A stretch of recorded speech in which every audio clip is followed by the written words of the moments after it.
We're just about to enter the winter season, and both local communities and the state are still in need of snowplow drivers. Western Mass News reporter Olivia Hickey is getting answers on the current situation. Winter is here and our community needs heroes. You may have seen this ad on our Western Mass News airwaves. The Springfield Department of Public Works calling for plow drivers.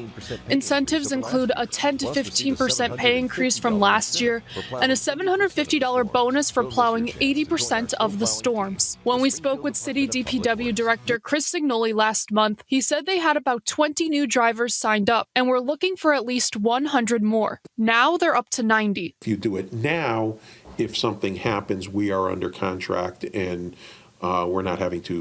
you're not having to chase us, we're not having to chase you. On the state level, Massachusetts Department of Transportation is also looking for extra hands across the state, extending their call over social media and highway signs throughout the Commonwealth. We reached out to Mass DOT Wednesday to learn more. The department tells Western Mass News they have over 3,500 DOT and contracted drivers and pieces of equipment available. Still, they rely on vendors who provide snow removal equipment and drivers for cleanup. A spokesperson sent us a statement that reads in part, Mass DOT is still actively seeking plows and drivers for the upcoming winter season, but remains confident that there are still enough to deal with any weather events. Additionally, there is ample supply of materials needed to keep the roads safe. The reasons for the shortage can be traced to different factors, including a lack of CDL drivers and a lower than average snowfall over the past several years. The current shortage of drivers and equipment will require the movement of equipment around the state based on the needs in any given weather event.